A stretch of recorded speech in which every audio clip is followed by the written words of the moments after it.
Buenas tardes. Mi nombre es Sara Fernández Viso y soy pediatra en el Hospital de Ferrol. En los próximos minutos vamos a hablar sobre uno de los motivos de consulta más frecuentes en los servicios de urgencias pediátricas, pues la fiebre llega a alcanzar entre un 10 y un 25% de las visitas. Lo primero que tenemos que aclarar es que, como ya sabéis, la fiebre no es una enfermedad, sino que es un síntoma, al igual que los vómitos, la diarrea, la mucosidad nasal o la tos, y por tanto no debemos darle más ni menos importancia de la que tiene. Aunque la causa más frecuente de la fiebre en niños son las viriasis, que no requieren ningún tratamiento específico, en una pequeña proporción la fiebre se debe a infecciones bacterianas que pueden llegar a ser graves, por lo que nuestro papel en el servicio de urgencias será detectarlas y tratarlas, minimizando las pruebas complementarias en los casos en que no sean necesarias. Lo primero de todo será definir qué es la fiebre. Aunque pueda parecer un concepto simple, si empezamos a buscar encontraremos diferentes valores de temperatura a partir de los que decir que un paciente tiene fiebre. Para simplificar y de forma genérica, diremos que un niño tiene fiebre si presenta una temperatura por encima de 38 grados centígrados, independientemente de dónde lo miremos. Y con esto se presenta la segunda duda. ¿Dónde miramos la fiebre a los niños? Bueno, pues a pesar de que esto también puede ser objeto de discusión, en nuestro medio utilizaremos preferiblemente la temperatura rectal en menores de 2 años y la axilar en mayores de dicha edad.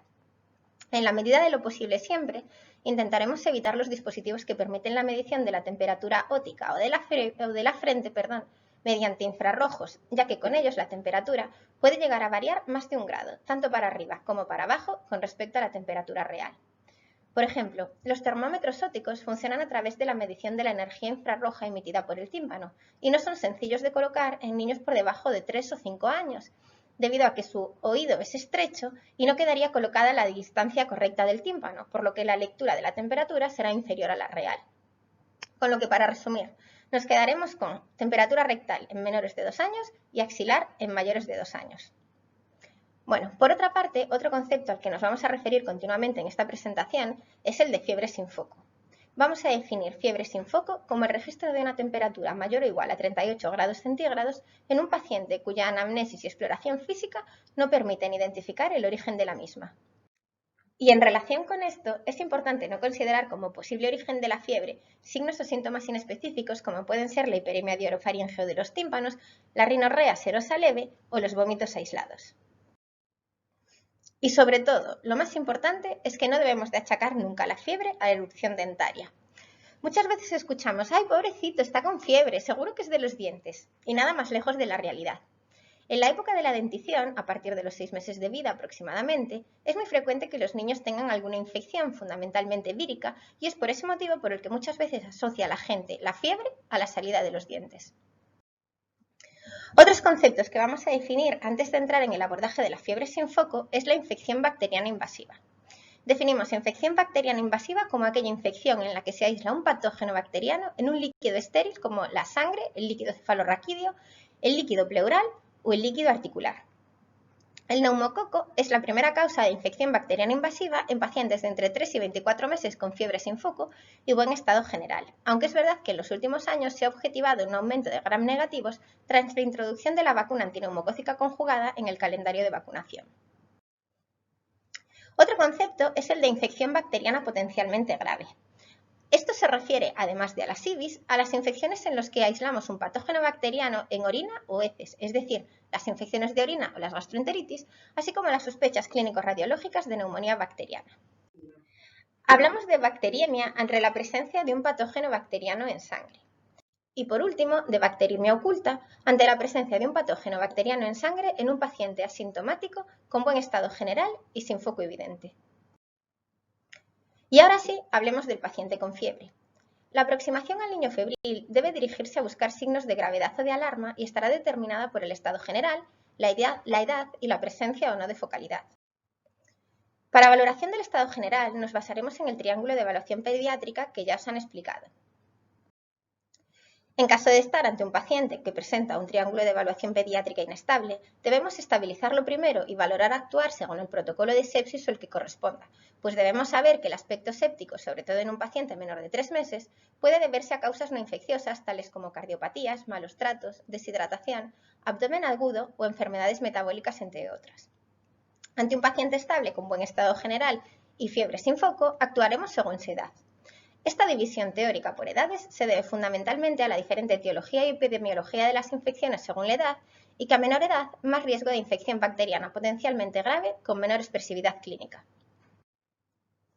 Según la edad del paciente diferenciamos entonces 4 grupos: menor de 1 mes, entre 1 y 3 meses, entre 3 y 24 meses y mayor de 24 meses. Los neonatos con fiebre sin foco y con buen estado general tienen entre un 10 y un 15% de riesgo de infección bacteriana potencialmente grave. La etiología más frecuente en este grupo de edad será el estreptococo grupo B, los bacilos gram negativos, la listeria y los enterococos. Entre 1 y 3 meses, en los que además de los gérmenes neonatales tendremos en cuenta el neumococo, el meningococo y el Haemophilus influenza fundamentalmente. Entre 3 y 24 meses encontraremos sobre todo infecciones respiratorias y gastroenteritis, aunque no debemos olvidar la ITU como infección bacteriana potencialmente más frecuente. Y finalmente los niños mayores de 24 meses, en los que generalmente encontraremos un foco en el área del otorrino, por lo que en ellos únicamente realizaremos pruebas a pacientes muy seleccionados y será muy infrecuente tener que ingresarlos. Y ahora sí, vamos con los neonatos con fiebre sin foco con buen estado general tienen hasta un 10% de riesgo de padecer una infección bacteriana potencialmente grave, incluso se habla de hasta un 15% dependiendo de las series. Los principales factores que se han relacionado con el riesgo de bacteriemia en este grupo de edad son el estado general y la edad menor de 21 días. En la anamnesis debemos prestar especial atención a los antecedentes obstétrico-perinatales, registrando en nuestra historia la edad gestacional o los factores de riesgo infeccioso neonatal como son el cultivo rectovaginal positivo para estreptococo del grupo B, la bolsa rota superior a 18-24 horas, la presencia de leucocitosis materna o la fiebre materna periparto. Dejaremos constancia asimismo en la historia la edad del paciente, el tiempo de evolución de la fiebre y el grado de temperatura, así como si ha recibido tratamiento, dejando escrito cuál y cuándo, y preguntaremos a la familia por síntomas acompañantes y si hay convivientes o enfermos o ambiente epidemiológico. En la exploración física buscaremos signos de alarma como mala perfusión, teniendo en cuenta que la ictericia, el distrés respiratorio o las pausias de apnea pueden ser las únicas manifestaciones clínicas de una bacteriemia en un neonato. En el apartado de exploración física valoraremos el triángulo de evaluación pediátrica, anotaremos la temperatura, la frecuencia cardíaca, la tensión, la frecuencia respiratoria y la saturación de oxígeno. Y antes de continuar, vamos a hacer un pequeño inciso para hablar del arropamiento del sobreabrigo. En condiciones ambientales que permitan una regulación correcta de la temperatura, esto es, una humedad inferior al 75% y una temperatura inferior a 35 grados centígrados, una temperatura superior a 38 grados no debe ser atribuida a un exceso de abrigo en un lactante de más de 7 días. Pues es verdad que aunque dicho arropamiento puede aumentar la temperatura cutánea, es excepcional que altere la temperatura rectal. Volvamos entonces a nuestro neonato con fiebre. De forma general, a todo niño menor de 1 mes con fiebre lo ingresaremos y realizaremos un estudio completo que incluya estudio de sangre, orina y líquido cefalorraquídeo.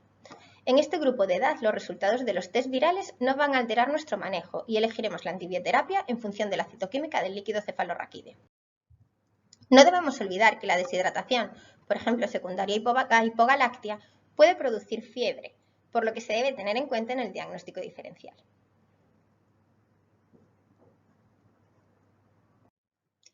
Hablemos ahora de los pacientes entre 1 y 3 meses. En este rango de edad, la incidencia de infección bacteriana potencialmente grave oscila entre un 6 y un 10%. En la anamnesis mantendremos el interés por los antecedentes obstétrico-perinatales y preguntaremos además sobre el estado de vacunación del paciente, ya que recordemos que según el calendario vacunal de la Consellería de Sanidad, las primeras vacunas se administran a los 2 meses de vida. En todo lactante menor de 3 meses con fiebre, realizaremos estudio de orina, hemograma, PCR, procalcitonina y hemocultivo. Según los resultados y la situación epidemiológica del momento, valoraremos la realización de punción lumbar o de pruebas de diagnóstico rápido de virus. A partir del mes de vida, la detección de virus mediante test de diagnóstico rápido reduce la posibilidad de infección bacteriana potencialmente grave y, aunque no la elimina, algunos autores recomiendan en pacientes con más de 1 mes de vida y con prueba rápida de detección de virus positiva realizar únicamente un estudio de orina con el fin de evitar la analítica sanguínea si la orina no muestra leucocituria. Entonces, ¿cómo vamos a proceder? Bueno, pues si la tira de orina muestra leucocituria, actuaremos según los protocolos de infección de orina que os va a comentar Lorena en próximas charlas. De lo contrario, nos apoyaremos en los resultados de la analítica para nuestras decisiones. En un lactante pequeño con elevación de procalcitonina por encima de 0,5 sobre todo, pero también con una PCR por encima de 20 miligramos litro, que es lo mismo que 2 miligramos por decilitro, o una neutrofilia de por encima de 10.000, procederemos al ingreso, realización de punción lumbar e inicio de antibioterapia. Por el contrario, si la procalcitonina es menor de 0,5, la PCR está por debajo de 20 o de 2 y los neutrófilos por debajo de 10.000, si no tiene ningún antecedente de riesgo, presenta buen estado general y un triángulo de evaluación pediátrica estable, la familia es adecuada, puede ser valorado por su pediatra en 24 horas, presenta buena tolerancia oral y además tienen fácil acceso al hospital, solo si cumple todos estos requisitos podría ser dado de alta sin antibiótico y valorado por su pediatra, pues eso, en 24 horas. De cualquier forma, si no nos encaja en ninguna de estas opciones, podremos ingresarlo para observación y repetir la analítica en unas horas. En cuanto al tratamiento, diferenciamos antitérmico y antibiótico. En relación con el tratamiento antitérmico, tenemos que intentar no agobiarnos y, sobre todo, no agobiar a las familias. Explicarles con calma que con el antitérmico no tratamos solamente la fiebre, sino que tratamos el malestar. Si estamos ante un niño que tiene 38 de temperatura, pero está bien, tranquilo y sin malestar, no hará falta ir corriendo a darle medicación. Podemos desabrigarlo y vigilarlo. Y ojo, porque desabrigarlo significa justamente eso, es sacarle la mantita o la ropa de abrigo y dejarlo cómodo con algo fresco. No es necesario meterlo en una bañera con agua congelada. Sin embargo, si tiene 38, pero además tiene dolor o está muy irritable, ese será el momento de administrar un antitérmico. En lactantes pequeños utilizaremos el paracetamol como antitérmico único. Y otra cosa que tenemos que tener clara es que los antitérmicos no bajan la temperatura de forma inmediata, sino que tardan entre 1 y 2 horas en hacer efecto. En cuanto al tratamiento antibiótico, este cambiará según la citoquímica del líquido cefalorraquídeo y nuestra sospecha clínica. En el tratamiento antibiótico tampoco voy a entrar porque siempre es importante que antes de poner un tratamiento antibiótico vayamos a consultarlo, alguna guía, algún libro para asegurarnos de que no vamos a equivocarnos y a hacerlo mal. Y bueno, pasamos al tercer grupo, entre 3 y 24 meses.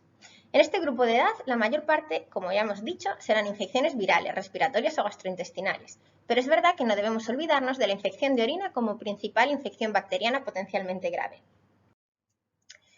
En cuanto a la anamnesis y la exploración física no vamos a entrar porque seguiremos el mismo esquema que en grupos de edades previos. Destacando lo que sí, en este caso, el estado de vacunación, pues la vacunación para hemófilos influenza ha producido la práctica de separación de infecciones invasoras por este germen y la vacunación por neumococo ha disminuido la incidencia de meningitis y bacteriemia neumocócicas. Bueno, y aunque no siempre fiebre alta es igual a enfermedad grave, puesto que hay enfermedades graves que cursan con fiebres bajas y otras leves como el exantema súbito que cursan con fiebre muy alta, nuestro punto de partida en un lactante de entre 3 y 24 meses con un triángulo de evaluación pediátrica estable será la temperatura. Si estamos ante un paciente con una temperatura por debajo de 39, podremos darle el alta y mantener observación domiciliaria con antitérmicos y realizando un control a las 24 horas con su pediatra. Por el contrario, con una temperatura por encima de 39 grados, nos plantearemos las siguientes pruebas complementarias. Realizaremos una tira de orina a todas las niñas y a los niños menores de 12 meses y lo valoraremos sabiendo que es muy recomendable en pacientes que han tenido infecciones de orina previa, que tengan alguna alteración morfológica que predisponga a infecciones de orina o en aquellos lactantes con fiebre sin foco de varios días de evolución. Realizaremos una analítica y un hemocultivo a los lactantes no vacunados frente a neumococo y a hemófilus. Además, se lo haremos también a aquellos que tengan una temperatura por encima de 40 o a los que presenten afectación del estado general. Valoraremos la realización de test rápido de diagnóstico de virus previo a la analítica si estamos en época epidémica. Y en cuanto a las pruebas de imagen, solicitaremos una radiografía de tórax cuando presenten por encima de 20.000 leucocitos o más de 10.000 neutrófilos. Y también lo valoraremos en una fiebre a partir de los 3 días o ante la presencia de taquipnea. Con estos últimos dos conceptos tenemos que tener presente que no porque presente más de 3 días de fiebre ni taquipnea vamos a hacerlo, puesto que si lleva 4 días de fiebre pero la madre nos cuenta que la fiebre se está espaciando y los picos cada vez son más bajos, pues a lo mejor es que el cuadro está mejorando y no hace falta que sigamos indagando. Y con la taquipnea pasa que a veces simplemente por tener 40 de fiebre en ese momento estás taquipneico, pero si al bajarle la fiebre al niño, el niño se queda asintomático, pues tampoco tenemos que ir a hacer obligatoriamente la radiografía. Por otra parte, la indicación principal de la realización del examen de líquido cefalorraquídeo será la sospecha clínica de infección intracraneal, es decir, la presencia de meningismo o una analítica sanguínea con un alto riesgo de infección bacteriana potencialmente grave sin otro foco. Una vez valorado al paciente y realizadas todas las pruebas, podremos tomar una decisión. Le daremos el alta con un control por su pediatra a los pacientes que presenten un triángulo de evaluación pediátrica estable, que estén bien vacunados y que la orina sea normal.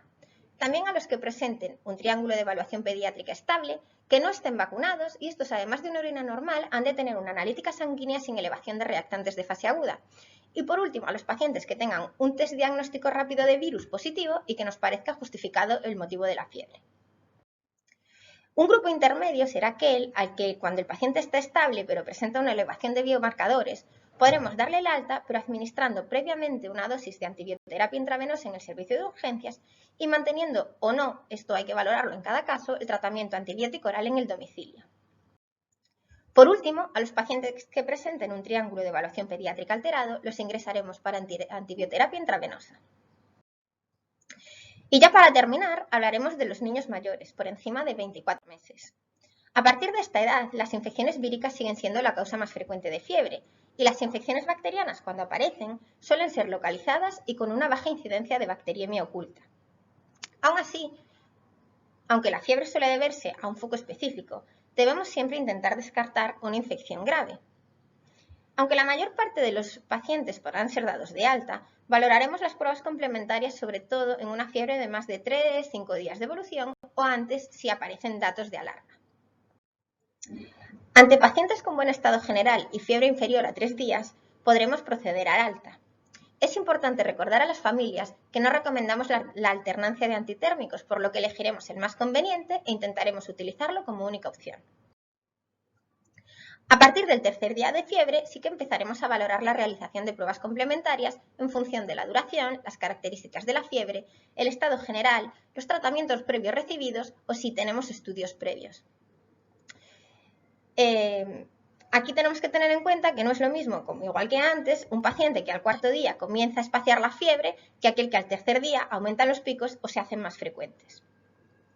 Por último, y dado su potencial riesgo y la importancia del tratamiento precoz, recordemos que ante un episodio de fiebre sin foco de más de 5 días de evolución, tendremos que acordarnos de la posibilidad de una enfermedad de Kawasaki.